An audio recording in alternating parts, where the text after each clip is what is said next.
Apakah Anda pernah apakah Anda selalu berada di samping Pak Ganjar jam 4 subuh? Nggak pernah kan? Iya nggak pernah. Ini poin pengulangan, tapi seperti ini, Mas Uki. Ini sebenarnya berlaku untuk semua media di tanah air, bahwa porsinya harus sama, harus berimbang, bahwa kita mewadahi, ada yang kampanye, mungkin ada yang relawannya bergerak semua, tapi seperti ini, tadi Gus Coy sempat membahas ketika Anies waktu itu, di Aceh, di Pasuruan, Gus Coy, saat sempat masuk ke masjid, Mas Uki, itu kalau tidak salah, sempat ramai juga riuh, wah ini politik identitas dituding kesana. Begini, saya itu sebelum kesini sampai membuka banyak sekali literatur tentang apa itu politik identitas. Ya, saya bawa catatan, saya sebutin aja 3 ya, definisi politik identitas. Yang pertama dari Adian Husaini tahun 2005. Beliau itu mengatakan politik identitas atau politisasi agama. Ini kaitannya dengan manipulasi ajaran agamanya. Manipulasi ajaran agamanya untuk kepentingan politik elektoral jangka pendek si politisi atau kandidat. Oke, itu yang pertama. Yang kedua, cendekiawan Muslim almarhum Buya Syafi'i Ma'arif. Ya, beliau mengatakan, ya, politisasi agama adalah penggunaan agama untuk tujuan politik tanpa moral, etika dan akal sehat. Ya. Kemudian ada juga dari mantan Menteri Agama yang mengatakan ini dalam kaitannya selaku Menteri Agama, yaitu Pak Lukman Hakim. Ya. Beliau mengatakan politisasi agama adalah menjadikan agama sebagai media sarana instrumen. Ya. Jadi politisasi agama dapat kita simpulkan, saya simpulkan setidaknya adalah merendahkan posisi agama, serendah komoditas, di kafling, ini barang saya. Ya. Barisan saya barisan Tuhan, di luar barisan saya adalah musuh Tuhan. Atau barisan saya, barisan Tuhan, rival politik saya adalah rival Tuhan. Itulah politisasi agama yang memecah belah. Ya, ini menurut literatur. Sebentar Bang Nara. Sebentar. Saya udah jelas bilang Buya Syafi'i Ma'arif orang Muhammadiyah. Bang Nara, sebentar. Saya belum selesai. Lanjut. Apa yang dipertontonkan dalam tayangan azan tersebut, ya, adalah religiusitas seseorang, ya. Terlepas ini melanggar aturan KPI apa enggak, saya nggak tahu. Bukan saya berwenang. Tapi begini, religiusitas seseorang, ya, itu menampilkan ketundukannya kepada Tuhan, kepada agama. Bukan sebaliknya, menjadikan agama tunduk sebagai alat, sebagai instrumen. Ya. Dan religiusitas seseorang, ini adalah bagian dari mempertontonkan humanisnya si kandidat.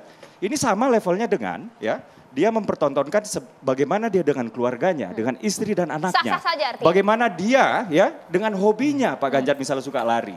Dan religiusitasnya sah-sah saja. Toh dia nggak menjadikan agama itu sebagai instrumen, alatnya dia. Begitu. Gus Coy, saya langsung mau ke Gus Coy dulu ya. Gus Coy, sah-sah saja ini bagian dari menunjukkan religiusitas seseorang. Dan bahkan saat ini Pak Ganjar juga warga biasa, bukan karena belum mendaftarkan diri, bukan capres dan lain-lain. Silakan. Ya, kalau Mas Ganjar ditampilkan dalam iklan TV di saat adzan, nanti Mas Anies kita tampilkan khutbah. Iklan khutbah, kan? Nah, itu sama-sama. Jadi itu sholat Jumat tampilkan. Nah, kira-kira dipersoalkan nggak? Apa nanti Menteri Agama atau Sekjen apa tadi itu PDIP masih berstatement seperti itu apa enggak? Itu komentar saya yang pertama. Jadi saya tidak menyalahkan atau tidak apa, untuk keseimbangan aja. Kira-kira. Prabowo juga diajak Gus Coy. Baru 2 tadi Ganjar, Anies. Prabowo juga diajak Gus Coy. Prabowo juga boleh. Prabowo juga digilir aja ya. Cuma kan ini iklan, jadi nanti urusannya bayar kan. Tapi umpamanya TV-nya mau gratis juga kan gak ada soal. Sama-sama. Ini adzan, ini khutbah ya. Oke, itu komentar saya yang pertama. Yang kedua adalah begini, saudara-saudara. Berpolitik di Indonesia basisnya adalah Pancasila. Berarti berketuhanan, berkemanusiaan, persatuan, musyawarah, dan keadilan. Itu basis.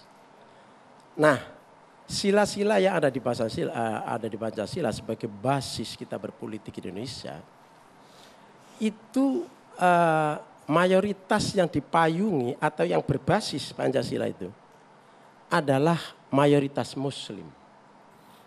Mayoritas Muslim.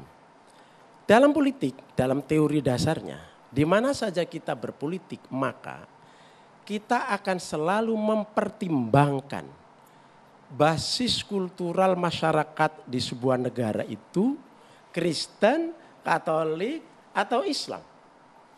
Ketika mayoritas Muslim, maka idiom-idiom yang kita gunakan atau mungkin perilaku-perilaku, tradisi-tradisi yang berkembang di masyarakat itu, itu kita ingin berada di dalam bagian itu. Kita ingin menjadi bagian dari itu. Dan itu logis dalam sebuah praktek politik.